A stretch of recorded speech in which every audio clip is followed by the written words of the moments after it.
My parents threw a lavish party to surprise my younger sister with a brand new car for her 16th birthday, handing me a cheap bus pass instead. So I called Grandma Lydia, and we orchestrated a trap they never saw coming. This is where the story truly begins, and you won't want to miss what happens. Make sure you're subscribed to see it through to the end. We're always curious. Where in the world are you all watching from today? Let us know in the comments. The rain was coming down in sheets, an unrelenting, freezing downpour that soaked right through my thin canvas jacket. I was 18 years old, running a fever of at least 101, and completely exhausted after finishing an agonizing 10-hour shift. As a freelance graphic designer who also juggled a full course load for my senior year of high school, I was used to being tired. But tonight, the fatigue was bone deep. My chest rattled with a heavy cough, and every step toward my house felt like wading through wet cement.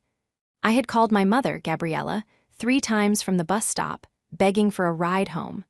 The bus schedule had changed without warning, leaving me stranded in the dark for over an hour. On the 3rd call, she had finally answered, her voice dripping with annoyance over a loud, thumping bass line in the background. "Riley, I am incredibly busy right now. We have guests. Just figure it out," she had snapped before abruptly disconnecting the line. So I figured it out. I walked 3 miles in the freezing rain. When I finally turned onto our street, shivering violently, I stopped dead in my tracks. My vision blurred, partly from the rain and partly from sheer disbelief. There, parked squarely in the center of our driveway, was a gleaming, pristine white convertible. It was a luxury model, the kind that cost more than some houses, and strapped to its hood was an oversized, comically large red velvet bow. The headlights were on, illuminating the falling rain, and a small crowd of people stood on our covered porch, cheering and clapping. At the center of the crowd was my younger sister, Aria. She was turning 16 today. She was jumping up and down, squealing at a pitch that pierced right through my pounding headache, clutching a set of shiny new keys. Next to her stood my parents, Gabriella and Jacob, beaming with a level of pride I had never once seen directed at me. I dragged myself up the driveway, my wet sneakers squeaking loudly against the pavement. The moment I stepped under the porch awning, the joyful chatter died down. Gabriella turned to look at me, her manicured eyebrows knitting together in immediate disgust. She was dressed in a tailored silk blouse, looking every bit the successful real estate agent she loved to project to the world. "Riley, look at you.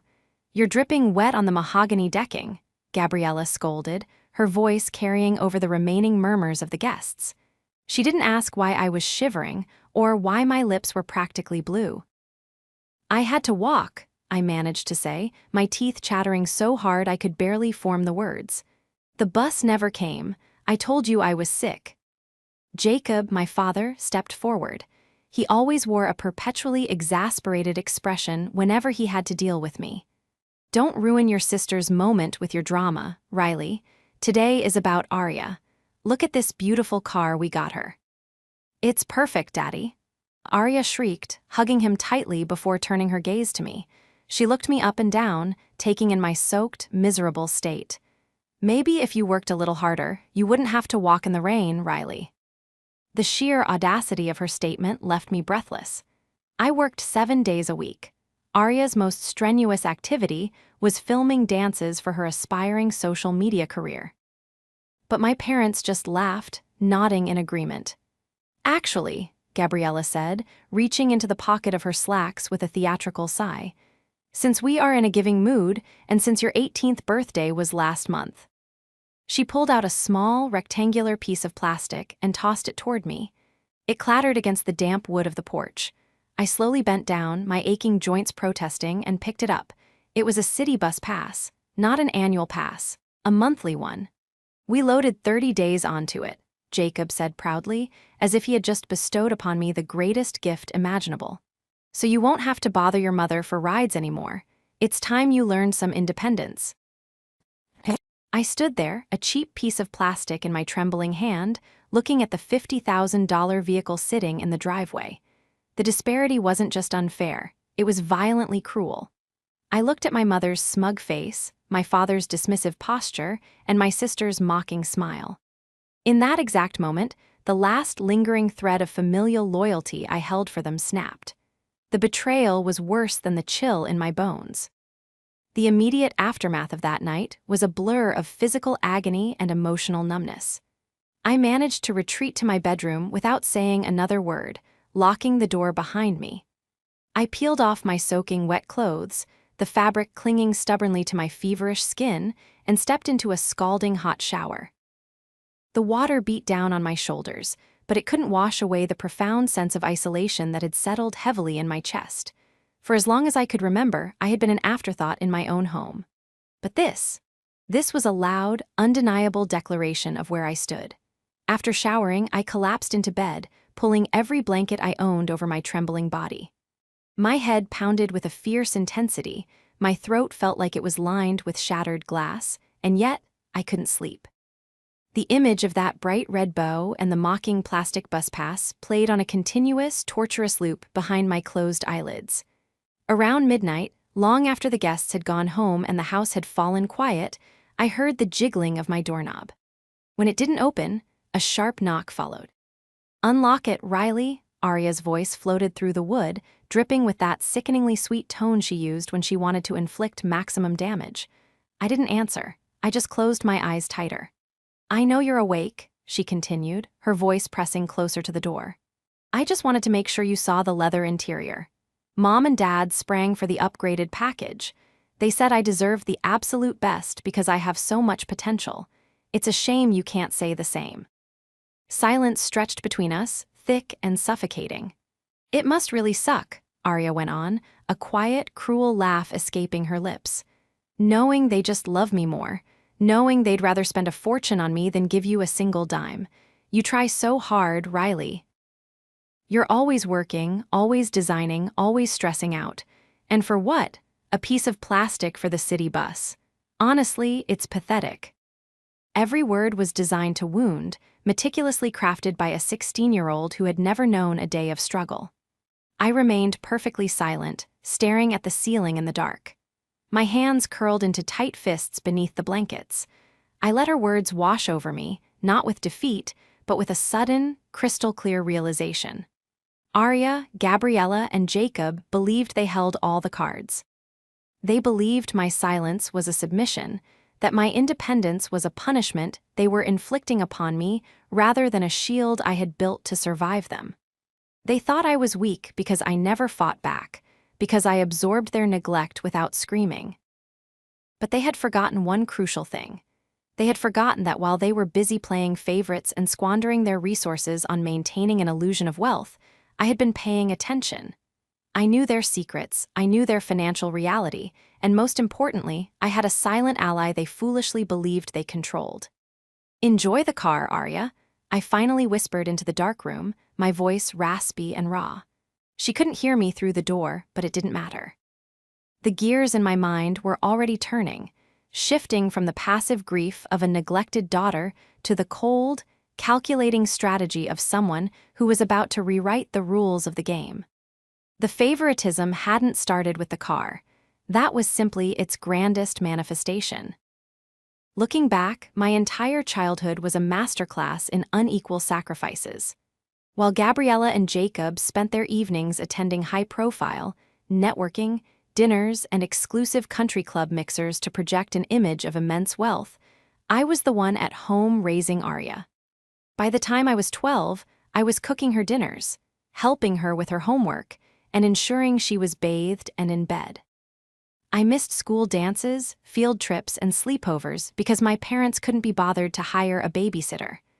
"We rely on you, Riley," Gabriella would say, applying her expensive lipstick in the hallway mirror before rushing out the door. "You're the responsible one. Arya needs you." But that responsibility never translated into reward or even basic respect. When I wanted to take an advanced graphic design course, I was told there was no money in the budget, forcing me to take on freelance commissions at 14 just to pay for my own software and laptop. Meanwhile, Arya's expensive dance lessons, designer clothes, and latest smartphones were always funded without a second thought. Gabriella was the true architect of this dynamic. At 45, She was a real estate agent obsessed with the aesthetics of success. Everything about her was polished, from her immaculately highlighted hair to her practiced, dazzling smile. But behind closed doors, she was deeply disingenuous. She constantly boasted about her sales figures and high commissions to her friends, but I had seen the late notices hidden in the mail.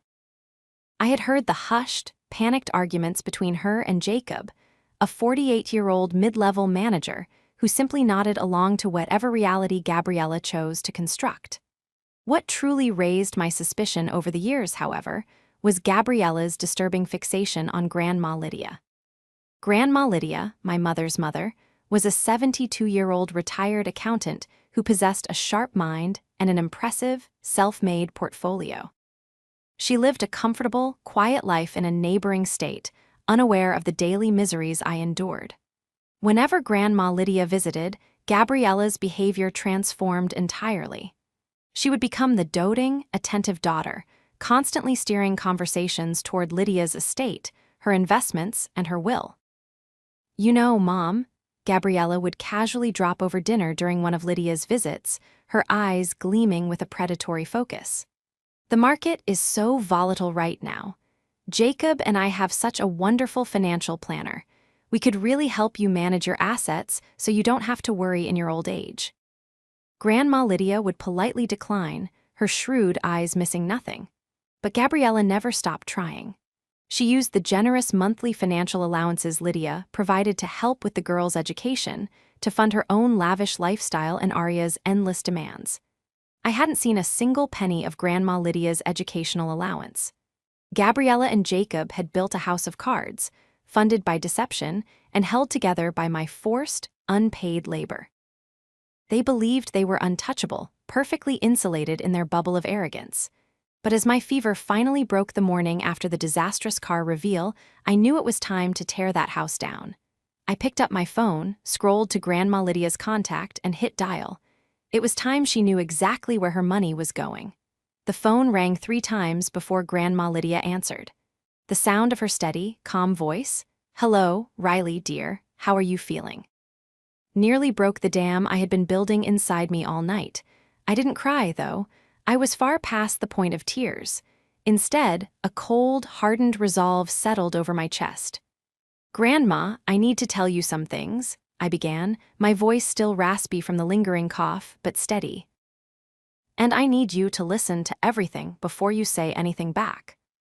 For the next 45 minutes, I didn't hold anything back. I told her about the exhausting 10-hour shifts at the bakery, the freelance graphic design work I had to take on just to afford my own school supplies, and the constant, suffocating babysitting duties I had been saddled with since I was 12. Then, I told her about the rain. I described the 3-mile walk in the freezing downpour with a fever, the locked front door, and the $50,000 luxury convertible sitting in the driveway with a giant red bow on it. Finally, I told her about my 18th birthday present, the plastic 30-day city bus pass tossed onto the wet porch by my mother. There was a long, heavy silence on the other end of the line. I could hear the faint ticking of a clock in Grandma Lydia's living room hundreds of miles away.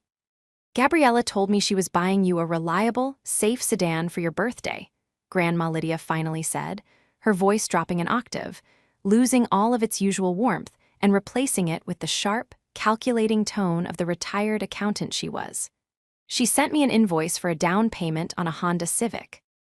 She said the rest of the monthly allowance I send was going to your advanced design courses and Arya's tutoring." My heart pounded against my ribs. "I haven't taken a design course since sophomore year, Grandma. I couldn't afford it, and Arya doesn't have a tutor. She spends her afternoons at the mall." "I see," Grandma Lydia said softly, though the 2 words carried the weight of a thunderclap.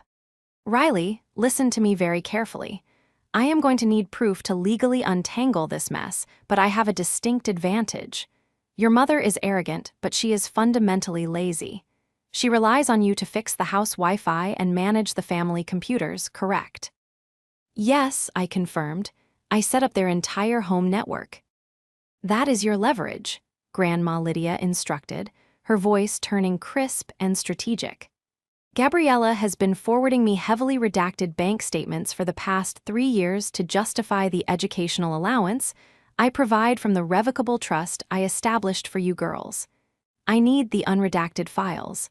I need the credit card statements. And I need to know exactly whose name is on the title of that new convertible. The trap was set. My parents had treated me like unpaid help for so long that they had inadvertently handed me the keys to their destruction. They assumed I was too docile to ever look into the locked drawers or the password-protected folders on the desktop in the home office. They forgot that I was the one who created the passwords. The next morning, the house was dead silent.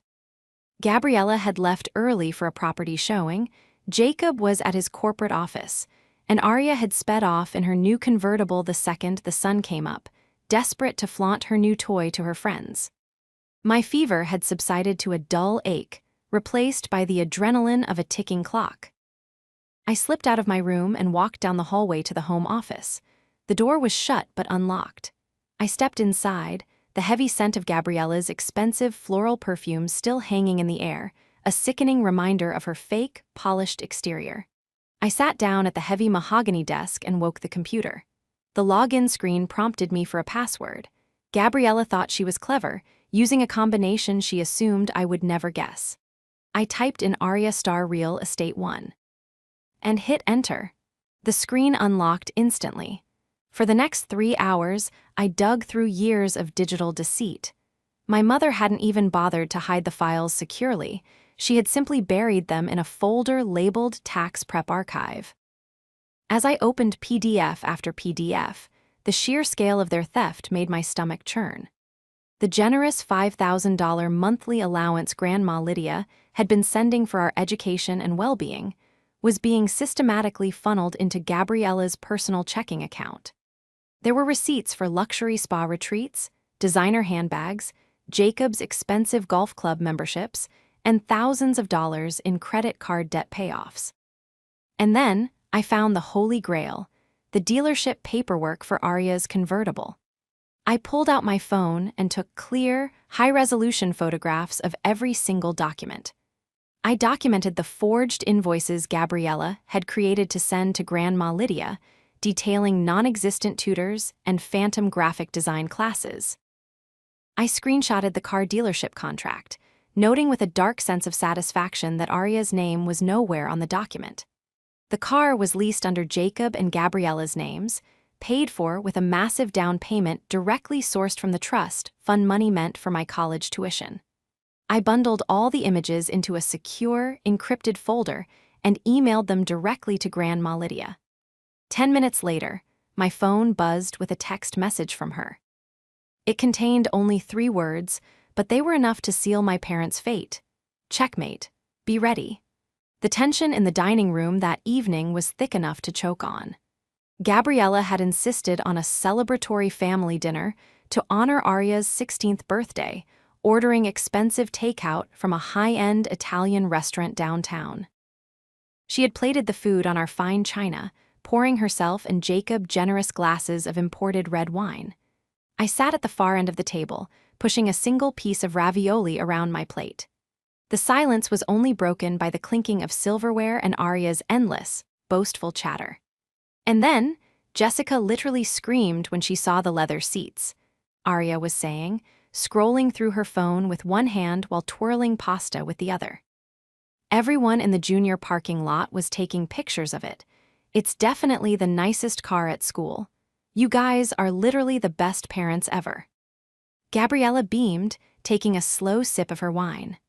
Well, sweetheart, we always said we wanted to reward hard work and potential. We had a very profitable quarter, and your father and I believe in investing in our family's future. Jacob nodded solemnly, reaching over to pat Arya's hand. You deserve it, kiddo, just make sure you keep it washed.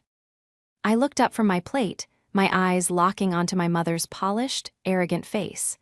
The sheer hypocrisy of her words burned in my throat, but I kept my voice perfectly level, deliberately devoid of the usual submissive tone they expected from me. A profitable quarter. I asked casually, leaning back in my chair. Is that what we're calling Grandma Lydia's educational trust fund these days? The clinking of silverware stopped instantly. The silence that fell over the room was absolute, heavy, and suffocating. Arya looked up from her phone, her brow furrowing in confusion. Jacob froze with his fork halfway to his mouth. Gabriella's face went entirely rigid. The warm, tan complexion she prided herself on seemed to drain away, leaving a sickly, ashen pallor in its wake. "Excuse me," she snapped, her voice trembling slightly before she forced it into a tone of harsh reprimand. "What kind of disrespectful nonsense are you talking about, Riley?" "I'm just curious, Mom," I continued, folding my hands in my lap. I felt a strange, cold calmness wash over me. I was no longer the neglected daughter begging for a ride in the rain. I was the architect of their unraveling. Because I was looking at the down payment receipt for Arya's convertible today. The $10,000 wire transfer. It's funny, because it perfectly matches the exact amount Grandma Lydia wired to your account last Tuesday for my graphic design college tuition deposit. The one you told her was absolutely necessary to secure my spot at the university. "Shut your mouth," Jacob barked, slamming his fist down on the heavy wooden table so hard the wine glasses rattled dangerously. His face flushed a dark, violent shade of red. "You have no idea what you're talking about. You've been snooping through things that don't belong to you." "I didn't have to snoop very hard, Dad," I replied, my voice steady against his sudden explosion of anger. "You left the tax prep archive folder right on the desktop. I also saw the invoices you mocked up.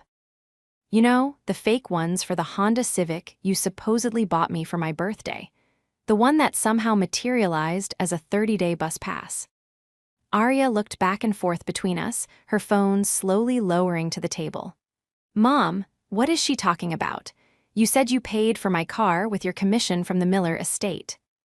Gabriella scrambled, her eyes darting frantically around the room as if looking for an escape route.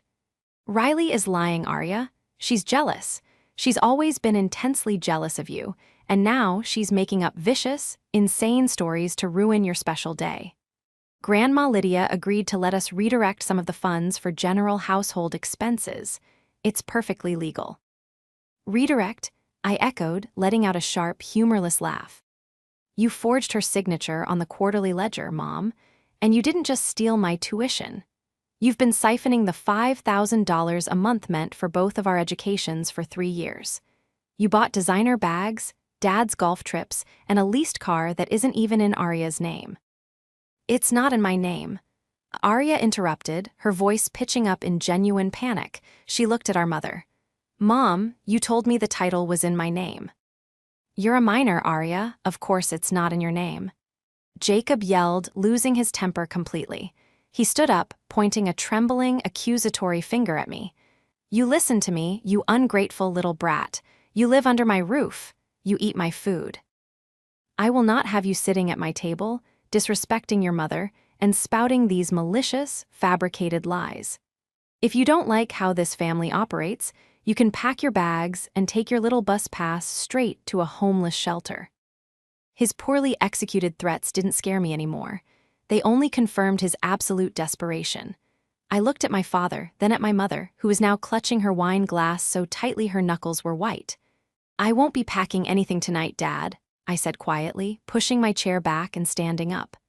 I looked down at the three of them, finally seeing them for what they were, small, fraudulent, and terrified. "But you might want to start getting your paperwork in order." Because Grandma Lydia doesn't think my stories are fabricated at all. I turned and walked out of the dining room, leaving my untouched dinner behind, the sound of my mother's frantic, hyperventilating breaths echoing in my wake. The fallout from the dining room confrontation was immediate and chaotic. Within 20 minutes, I heard the heavy, hurried footsteps of Jacob stomping down the hallway.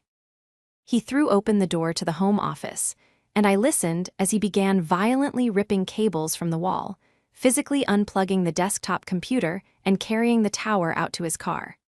A few moments later, my phone lost its Wi-Fi connection. Gabriella had frantically logged into the router and changed the network passwords, effectively trying to cut off my communication with the outside world. She paced the living room for hours, making hushed, panicked phone calls, her voice occasionally rising in shrill defense as she spoke to what I could only assume were her banking contacts or perhaps even a lawyer. They thought confiscating the hardware and blocking the internet would stop me. They didn't realize that the encrypted files were already sitting safely in Grandma Lydia's inbox, and my cell phone still had a perfect data connection. Their desperate attempts to regain control were like trying to plug a bursting dam with a single piece of tape. The next afternoon, while my parents were out trying to secure a sudden loan to cover the missing trust funds, I found Arya sitting on the edge of the driveway. The bright red bow had been discarded in the garage, and she was staring blankly at the white convertible.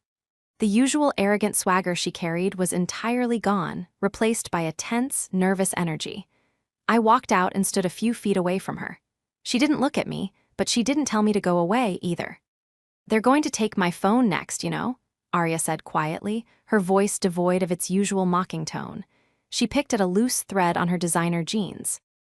"Mom came into my room last night crying. She said you were trying to destroy the family. She said you contacted Grandma and filled her head with lies because you're bitter."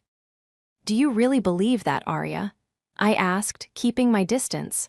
"Look at how they're acting. Dad practically dismantled the office." "Mom is terrified. Do innocent people act like that?" Arya crossed her arms tightly over her chest, a defensive posture. "They bought me the car. They wanted me to be happy. You're just trying to take it away because you got a bus pass. Mom said she has the paperwork to prove Grandma approved the household spending." I sighed, pulling my phone from my pocket. I knew Arya was struggling. For 16 years, she had been the golden child, insulated from the reality of our parents' financial manipulations. Recognizing that her entire privileged existence was built on theft from her own sister, no less, was a bitter pill she was actively resisting. "I'm not trying to take your car, Arya," I said softly, "but you need to see the truth, not what Mom tells you." The actual, irrefutable truth. I opened the secure folder on my phone and walked over, holding the screen out to her. I didn't show her my missing tuition receipts. I knew she wouldn't care enough about those to break her loyalty. Instead, I pulled up a different file I had uncovered during my deep dive into the archives. "Look at this," I instructed. Arya reluctantly leaned in. It was a scanned document from 3 years ago. It was a withdrawal slip from a savings account. "That's my account," Arya whispered, her eyes widening as she read the account number. It was the college savings account Grandma Lydia had specifically set up for Arya when she was born, separate from the monthly educational allowance. "Look at the amount and look at the signature," I pointed out. The withdrawal was for $22,000, the entirety of the account. The signature at the bottom read Lydia Vance, but the handwriting was unmistakably Gabriella's loopy, dramatic script. "Mom forged Grandma's signature and emptied your college fund 3 years ago, Arya," I explained, my voice steady, letting the reality of the document sink in. "I found the corresponding deposit slip. She used your entire savings to pay off 2 massive credit card bills, and to fund that 2-week networking retreat she and Dad took to the Bahamas.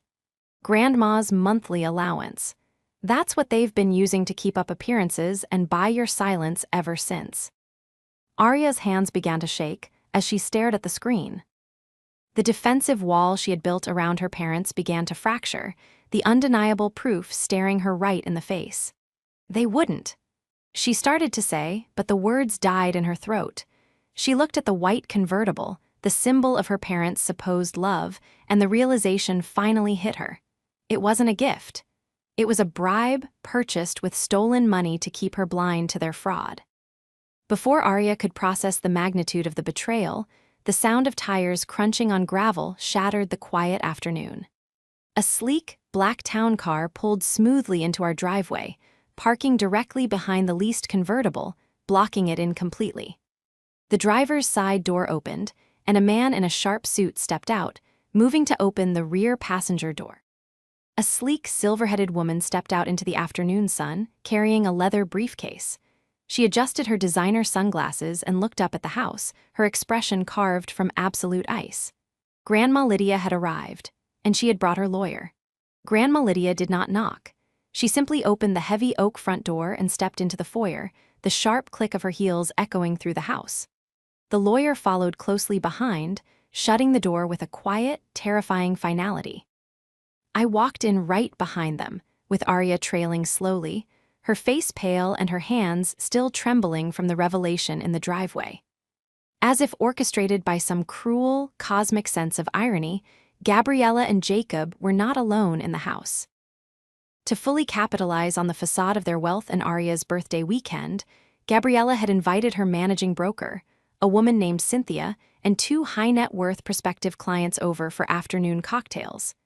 They were all gathered in our expansive living room, sipping champagne. When Gabriella saw her mother walk in, accompanied by a man in a bespoke suit, the fake, dazzling smile she had plastered on for her clients instantly faltered. "Mother?" Gabriella asked, her voice tight, quickly setting her champagne flute down on the glass coffee table.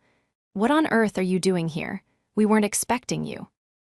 "I'm sure you weren't, Gabriella," Grandma Lydia said, her voice cutting through the soft jazz playing on the stereo like a blade. She didn't offer a hug or even a polite nod to the guests. She walked straight to the center of the room. "And I am not here for a social visit. This is Mr. Sterling. He is my legal counsel." Jacob stood up from his leather armchair, puffing out his chest in a desperate attempt to assert control in front of the strangers. "Lydia, this is highly inappropriate. We have company. Whatever this is, it can wait until Cynthia and the Hendersons leave." "No, Jacob, it absolutely cannot," I said, stepping out from behind Grandma Lydia. The guests exchanged uncomfortable glances. Cynthia cleared her throat, clearly sensing the impending disaster. "Gabriella, maybe we should go." "Stay exactly where you are," Grandma Lydia commanded, her tone brokering absolutely no argument. She looked at Gabriella's broker. "If you are doing business with my daughter, Cynthia, I highly suggest you listen to what is about to be said. It concerns her financial integrity, or rather, the complete lack thereof." Gabriella's face turned the color of chalk. "Riley, what have you done?" she hissed, the mask completely slipping to reveal the panicked, vicious woman underneath. "I told you to stop spreading your jealous lies." I didn't raise my voice. I didn't need to. The truth was loud enough all on its own. I walked over to the smart TV mounted on the wall, pulled out my phone, and connected to the screen casting feature. Within seconds, the 60-inch display lit up with the high-resolution images of the documents I had secured. "I'm not spreading lies, Mom," I said calmly, looking her dead in the eye. "I'm just sharing the tax prep archives you were too arrogant to encrypt." I swiped on my phone, and the first document appeared on the screen, the forged quarterly ledger. "For the past 3 years," I announced to the dead silent room, "my parents have been receiving $5,000 a month from my grandmother's revocable trust. It was explicitly earmarked for my college tuition, my advanced design courses, and my sister's tutoring. Not a single cent of it went to our education." "That is a complete fabrication," Jacob bellowed, stepping toward me, his fists clenched. "Turn that television off right now, Riley. You are humiliating this family." "Mr. Sterling, the lawyer, stepped smoothly into Jacob's path. "I strongly advise you to lower your voice and keep your distance, sir," he said in a quiet, chillingly polite tone. "My firm has already verified the authenticity of these wire transfers." I swiped again. The screen changed to the credit card payoff statements and the receipts for Gabriella's luxury spa retreats. The dates matched the trust fund deposits perfectly. I heard one of the prospective clients gasp softly. Cynthia, the broker, was staring at the screen in open-mouthed horror. "They used the money to fund this fake lifestyle," I continued, my voice steady, feeling years of oppression lifting from my shoulders with every word. "They stole my future to buy designer bags and country club memberships. And yesterday, they handed me a 30-day city bus pass for my 18th birthday, while simultaneously doing this." I swiped to the final, most devastating piece of evidence. the dealership contract for the white convertible sitting in the driveway, and right next to it, the withdrawal slip from Arya's college savings account with the forged signature. "They didn't buy that car with real estate commissions," I stated, the words ringing out in the cavernous room. "They leased it under their own names, using the last of the trust fund money for the down payment. And 3 years ago, my mother forged Grandma's signature and emptied my sister's entire college savings account to pay off her personal debts." Gabriella began to hyperventilate. She reached out, grasping the back of the sofa to steady herself. "It was a loan. I was going to put it back. The market was slow, we just needed to float some expenses." "You stole from your own children, Gabriella," Grandma Lydia interrupted, her voice shaking with a rage that was terrifying in its absolute control. "You used my granddaughter as an unpaid servant, denied her an education, and then you stole the funds I specifically provided to protect her. You are a fraud." The silence that followed was deafening. Gabriella looked around frantically, searching for an ally. She looked at Cynthia, but the broker was already picking up her purse, her expression one of utter disgust. She looked at Jacob, but he had slumped back into his chair, defeated by the sheer volume of undeniable proof. Finally, Gabriella looked at Arya. "Arya, sweetie, please, you know how much we love you. We wanted you to have the best birthday." Arya stepped forward. She looked completely different from the spoiled, arrogant girl who had mocked me through my bedroom door the night before. She looked broken, but her eyes were remarkably clear. She reached into her pocket, pulled out the heavy, expensive set of keys to the convertible, and looked directly at our mother.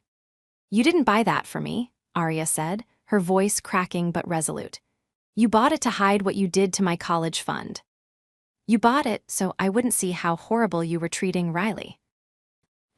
With a sudden, violent motion, Arya threw the keys across the room. They hit the glass coffee table with a loud, shattering crack, sending a spiderweb of fractures through the expensive surface. "I don't want your fake car," Arya cried, tears finally spilling down her cheeks. She walked across the room, completely ignoring our stunned parents, and stood firmly right next to me and Grandma Lydia. "I'm leaving with them." The downfall of Gabriella and Jacob was swift, merciless, and absolute. Mr. Sterling did not leave the house that afternoon until he had handed my parents a thick folder of legal demands. Grandma Lydia gave them 2 choices. They could voluntarily liquidate their assets, including the house and Jacob's retirement accounts, to fully repay the stolen trust funds and Arya's college account, or Mr. Sterling would turn the entire mountain of evidence over to the authorities and press formal charges for wire fraud, embezzlement, and forgery. Faced with the terrifying prospect of prison time, their arrogance completely evaporated. They chose to liquidate. Within a week, the luxury convertible was repossessed by the dealership due to breach of contract. The house was listed for a rapid, below-market value sale. Cynthia, horrified by the public exposure of Gabriella's lack of ethics, immediately terminated my mother's contract with the real estate brokerage, ensuring she would struggle to ever work in the local industry again. The polished, wealthy facade they had sacrificed their children to maintain was reduced to a pile of unpaid bills and legal notices. Arya and I did not stick around to watch the final moving trucks arrive. The very same day of the confrontation, we packed our bags and left with Grandma Lydia, driving back to her quiet, peaceful home in the neighboring state. For the first few days, the transition was difficult. Arya was grieving the complete destruction of her reality. She spent hours in her new room, crying. But one evening, as I was sitting on Grandma Lydia's back porch sketching on my iPad, the screen door creaked open. Arya walked out, wrapping a heavy cardigan around herself, and sat down on the wicker chair next to me. We sat in silence for a long time, listening to the crickets. "I'm sorry," Arya whispered, her voice barely audible over the night breeze. She didn't look at me, keeping her eyes fixed on the wooden floorboards. "I was horrible to you, Riley, for years. I let them treat you like a maid, and I joined in because it made me feel special. I was so stupid."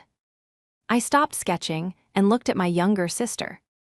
Without the designer clothes and the arrogant smirk, she just looked like a scared, lost teenager who had been manipulated by the two people who were supposed to protect her.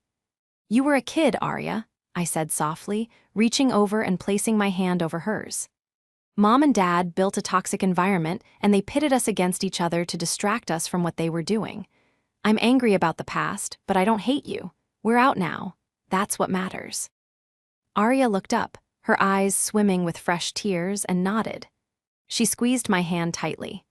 In that small, quiet moment, years of artificially manufactured rivalry washed away, leaving the foundation for a real sisterhood to finally begin. A month later, on a crisp, bright Tuesday morning, Grandma Lydia called me down to the kitchen. Mr. Sterling was sitting at the breakfast nook, sipping a cup of black coffee. "Good morning, Riley," Grandma Lydia said, her eyes twinkling with a warmth I hadn't seen in years. She slid a thick, bound document across the granite counter toward me. "Mr. Sterling and I have been finalizing some paperwork." I looked at the document. It was a newly established, ironclad trust fund. My name was the only one on it. "The funds your parents are legally required to pay back will be deposited here," Mr. Sterling explained in his calm, professional voice. "Additionally, your grandmother has supplemented the account. Your tuition for your graphic design program is fully covered, as are your living expenses for the next 4 years. Your parents will never have access to a single dime of it." I stared at the numbers on the page, my vision blurring. For the first time in my entire life, my chest felt completely light. The constant, suffocating weight of financial panic and survival was simply gone. "Thank you," I choked out, wiping a tear from my cheek. "Grandma, I don't even know how to." "You don't need to thank me, sweetheart," Grandma Lydia smiled gently. "But there is one more thing. Come outside." I followed her through the front door, stepping out into the morning sunlight. Parked in the driveway, completely devoid of any ridiculous red bows, was a beautiful, deep blue, late-model sedan. It wasn't flashy, it wasn't a luxury convertible, but it was sturdy, reliable, and perfectly maintained. Grandma Lydia held out a single silver key. "It's fully paid off," she said, her smile widening into a grin. "The title is in your name, Riley. No one can ever take it from you. You won't be needing that bus pass anymore." I took the key, feeling the cool metal press into my palm. I looked at the car, then back at my grandmother, and finally I let out a laugh, a real, genuine laugh that echoed down the quiet street. The next few months were a blur of positive motion. I enrolled in the top graphic design program in the state, completely unburdened by debt. Arya transferred to a new high school, stripped of her toxic friend group, and actually started studying, working part-time to rebuild the savings our mother had stolen. We heard through the grapevine that Gabriella and Jacob had moved into a cramped, one-bedroom apartment on the other side of the city, drowning in legal fees and social exile. They had tried to bury me in the shadows, hoping I would quietly accept the crumbs they threw my way. But they had underestimated my resilience. Standing in my new college campus courtyard, holding my textbooks and looking forward to a future I had built with my own 2 hands, I felt an overwhelming sense of peace. I had sprung the trap, I had broken the chains, and for the first time in my life, the road ahead was entirely my own.